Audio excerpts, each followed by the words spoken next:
m'appelle Alizé Guillou, je suis actuellement en 3e année de licence d'anglais LLCER à l'Institut catholique de Rennes en parcours droit et relations internationales et je reviens tout juste d'un stage au Rwanda qui était une expérience vraiment enrichissante et très formatrice. Ce qui m'a vraiment donné envie de partir, c'est de me confronter à la réalité du terrain, voir exactement comment se passent les choses, puisqu'on apprend beaucoup de choses dans les livres, mais finalement, c'est pas forcément la même chose en vrai. Donc, en avril 2026, je suis partie à Kigali, la capitale du Rwanda, et j'ai rejoint l'ONG Ibuka, qui est engagée pour la mémoire, la justice du génocide des Tutsis. Le génocide qui s'est déroulé en avril 1994 a été extrêmement meurtrier. C'était une période très sombre pour l'histoire du Rwanda. En une centaine de jours, environ 1 million de personnes ont perdu la vie dans de terribles conditions.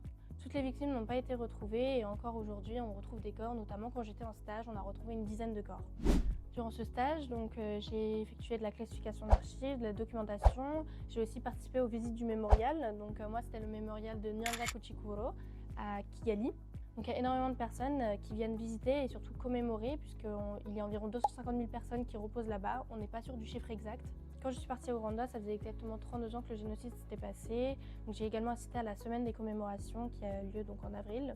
Durant mon stage, j'ai aussi aidé à la préparation de ces commémorations et assisté à certaines d'entre elles. J'ai vraiment été confrontée sur place à la réalité, à ce qui s'est vraiment passé, puisque c'est vrai que ça me paraissait parfois un peu éloigné. Moi, j'avais appris ça dans les livres et finalement, là, c'était une toute autre histoire. Et pour autant, les gens ont sans souci discuté avec moi, m'ont ouvertement expliqué leur histoire. J'ai notamment parlé avec des gens dont leurs familles ont été totalement massacrées et supprimées. On a aussi eu des personnes vulnérables, c'est comme ça qu'ils les appellent, les personnes qui aujourd'hui n'ont plus rien. Aujourd'hui, la société se reconstruit petit à petit au Rwanda, les gens s'entraident et c'est vraiment le plus important. Et d'ailleurs, j'ai pu le voir en allant là-bas, en allant sur le terrain directement, me rendre compte qu'au final, les gens vivent en harmonie, en paix et c'est le plus important. Humainement, d'aller au Rwanda, c'était vraiment une expérience bouleversante, que ce soit sur le plan personnel ou professionnel notamment.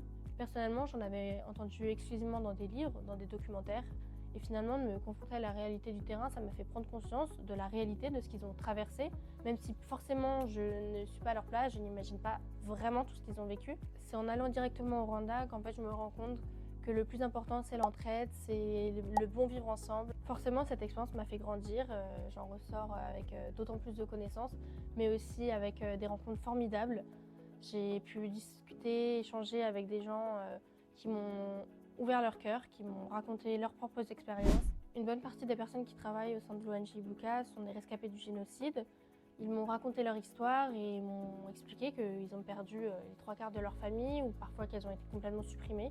Notamment mon maître de stage, Naftali Chakiye, c'est quelqu'un qui a perdu beaucoup de personnes de sa famille et qui aujourd'hui, pour autant, travaille pour la paix et la réconciliation, aussi la justice forcément de ce génocide. Cette expérience, elle m'a vraiment fait grandir, mine de rien. C'est pas forcément uniquement des mots, c'est vraiment la réalité. Quand on se rend sur place, on se rend compte que c'est totalement différent. Les gens sont tellement gentils. Donc forcément, ce stage restera gravé à jamais dans ma mémoire. C'était une expérience tellement enrichissante, bouleversante, mais forte. Et forcément, j'en garde un très très bon souvenir.